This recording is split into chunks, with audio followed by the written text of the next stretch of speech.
আলহামদুলিল্লাহি রাব্বিল আলামিন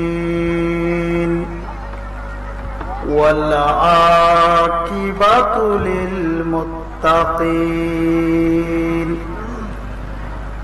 ওয়াসসালাতু ওয়াসসালামু আলা সাইয়্যিদিল আমবিয়াই ওয়াল মুরসালিন আউযু বিল্লাহি মিনাশ শাইতানির রাজীম বিসমিল্লাহির রাহমানির রাহিম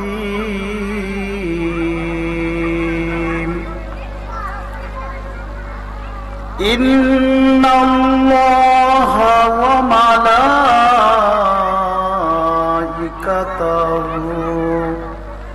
ইউসাল্লুনা আলান নাবী ইয়া আইয়ুহাল্লাযীনা আমানু সাল্লু আলাইহি ওয়া সাল্লিমু তাসলিমা আল্লাহুম্মা সাল্লি আলা সাইয়্যিদিনা মাওলানা মুহাম্মদ ওয়া আলা আলি সাইয়্যিদিনা মাওলানা মুহাম্মদ আমরা পাপী গুনাহগার গো নবীজি আপনায় চিনলাম না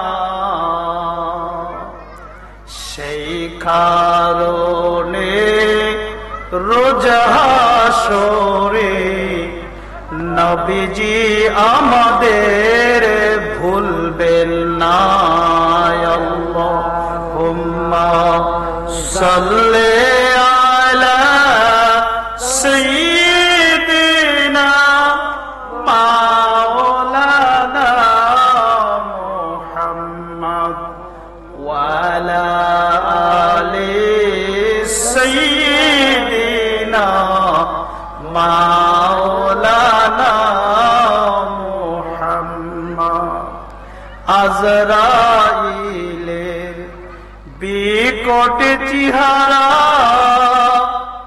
যেদিন হবে সামনে খাড়া আজরাইলের বিকট চেহারা যেদিন হবে সামনে খাড়া সেই নিধানে রাইখো গো আল্লাহ সেই নিধানে রাইখো গো আল্লাহ নূর নবীজি নসিবে আল্লাহুম্মা সাল্লি আলা সাইয়্যিদিনা মাওলানা মুহাম্মদ ওয়া আলা আলি সাইয়্যিদিনা মাওলানা মুহাম্মদ লা ইলাহা ইল্লাল্লাহু মুহাম্মাদুর রাসূলুল্লাহ সাল্লাল্লাহু আলাইহি ওয়াসাল্লাম। সম্মানিত হাজিরিন, অল্প সময়ের জন্য আসুন আমরা সকলেই আমাদের জাহিরি চক্ষুটা বন্ধ করে বাম স্তনের 2 আঙ্গুল নিচে লতিফায়ে কাল যেই কালবের মধ্যে আল্লাহর সিংহাসন, আবার ওই কালবের মধ্যে শয়তানেরও সিংহাসন। আশ-শাইতানু জাসিমু আলা কলবি ইবনে আদম ফাইজা যাকারাল্লাহু খানাসা ওয়া ইজা গাফালা ওয়াসওয়াসা। মানুষ যখন আল্লাহর নামের চেয়ে আল্লাহর নাম থেকে ফারেক হয়ে যায়, আল্লাহর নাম থেকে দূরে সরে যায়, আল্লাহর জিকির থেকে যখন মানুষ সরে যায়, আল্লাহর জিকির থেকে যখন মানুষ গাফেল হয়ে যায়, তখন সেই শয়তান আদমের কলবের মধ্যে আসন পেতে বসে থাকে। ওখানে আসন পেতে বসে থেকে ওয়াসওয়াসা দেয়, ভালো কাজ থেকে মন্দ কাজের দিকে নিয়ে যায়। সুরতে আমরা মানুষ রূপ ধারণ করি, সিরাতে আমরা পশুর আচরণ করি। এর একটা মাত্র কারণ হলো, যেখানে আল্লাহর সিংহাসন কুলুবুল মুমিনিন আরশিল্লাহ, আল্লাহর সিংহাসন যেই জায়গায় মানুষের কালবে, সেখানে শয়তান বসে আছে। সেজন্য ওই শয়তানকে যদি আমরা দূর করতে চাই, খান্নাস রূপী খান্নাস থেকে যদি আমরা মুক্ত হতে চাই, তাহলে আল্লাহর জিকিরের বিকল্প আর কোনো ব্যবস্থা নাই। আল্লাহর নামের কি করতে হবে? জিকির করতে হবে। আল্লাহর নামের জিকির যখন আপনি করবেন, আপনার কালবের মধ্যে গুনার যে পরিমাণ আছে, গুনার যে যতটা গুনাহ আপনি আমি করি, কালবের মধ্যে এক একটা দাগ পড়ে যায়। দাগ পড়তে পড়তে কালবের রূপ থেকে পরিবর্তন হয়ে যায়, কালবের অবস্থান কালবে সালিম থাকে না। সেজন্য ওই কালকে পরিষ্কার করার জন্য, কালকে কালবে সালিম করার জন্য একমাত্র ব্যবস্থা হলো, একমাত্র সিস্টেম হলো, পদ্ধতি হলো আল্লাহর নামের জিকির। সুবহানাল্লাহ পড়ে আল্লাহর নামের জিকির করে যদি কালটাকে সুস্থ করতে পারেন, তাহলে মওতের সময় আপনার সরকাত হবে না। আপনার পাশে বসে ইয়াসিন সূরা, সূরা ইউনূস পড়া লাগবে না। আপনার কাল থেকে জিকির জারি হয়ে যাবে, আপনার কাল থেকে জিকির শুরু হয়ে যাবে। আর নবী কামলিওয়ালাকে দেখে দেখে আপনার জবান দিয়ে বের হয়ে যাবে লা ইলাহা ইল্লাল্লাহু মুহাম্মাদুর রাসূলুল্লাহ সাল্লাল্লাহু আলাইহি ওয়াসাল্লাম। তাহলে জিকিরের গুরুত্ব আছে কি নাই? আছে। আমার বিষয় হলো শানে আউলিয়া, সেজন্য আমি ওইদিকে যাচ্ছি না। তারপরেও আমি যেহেতু তরিকার কাজ করি, একটু টাচ দিয়ে গেলাম, টাচ দিলাম। তো জিকির করতে হবে, জিকিরের পদ্ধতি আছে, নিয়ম আছে। জিকিরের নিয়ম পদ্ধতি জানার জন্য কার কাছে যেতে হবে? যারা জিকিরওয়ালা তাদের কাছে যেতে হবে। যারা পীর মাশায়েখ তাদের শরণাপন্ন হতে হবে। তাদের কাছে গিয়ে ওই তাদের খানকায় ভর্তি হয়ে কোথায় কাল, কোথায় রুহু, কোথায় সের, কোথায় আকফা, কোথায় নফস, দেহের ভিতরে এই লতিফাগুলো জানতে হবে, শিখতে হবে, বুঝতে হবে। মুরাকাবা মুশাহাদার জ্ঞান অর্জন করতে হবে। অর্জন যদি করেন, তাহলে আপনার সরকাত হবে না, আপনার কাল থেকে জিকির হবে। আপনি দয়াল নবীজিকে দেখে দেখে উরুস করে আপনি ইহকাল থেকে পরপারে চলে যাবেন। জোরে বলেন সুবহান। সেজন্য জিকির করবেন। আর আরেকটা কথা না বললেই হয়, আমি আমার বিষয়ের মধ্যে যাচ্ছি পড়ে। আমরা দুরূদ শরীফ পড়লাম। দুরূদ শরীফের আওয়াজ এরকম হওয়া উচিত নয়। দুরূদ শরীফ পড়বেন প্রেম, মহব্বত, ইশক নিয়ে। দুরূদ এত বড় এক নিয়ামত আমাদের জন্য, দুরূদ এত বড় একটা নিয়ামত। দুরূদ পড়ার জন্য আল্লাহ আমাদেরকে বলেছেন, ইয়া আইয়ুহাল্লাযীনা আমানু সাল্লু আলাইহি ওয়া সাল্লিমু তাসলিমা। হে ঈমানওয়ালারা, হে ঈমানদাররা, তোমরা আমার হাবিবের উপর কি করো? দুরূদ পড়ো। তাজিমের সহিত তোমরা কি পড়ো? দুরূদ পড়ো। তাজিমের সহিত ইশক মহব্বত নিয়ে তোমরা আমার হাবিবের উপর দুরূদ পড়ো, দুরূদ পড়ো। আমাদেরকে কে নির্দেশ দিয়েছেন?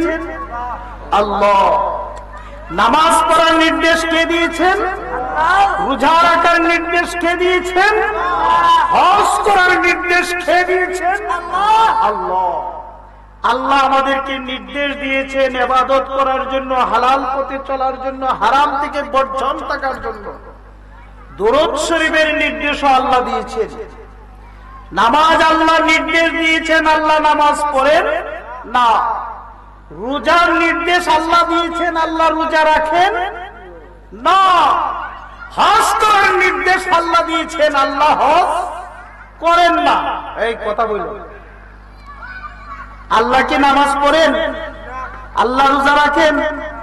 আল্লাহ রোজাও রাখেন না, নামাজও পড়েন না। আল্লাহর বান্দাদের জন্য আল্লাহ নির্দেশ দিয়েছেন, আল্লাহ একটা কাজ করেন, যেটা হলো আমার রাসূল পাকের দুরূদ শরীফ পড়েন। যিনি বলেন সুবহানাল্লাহ।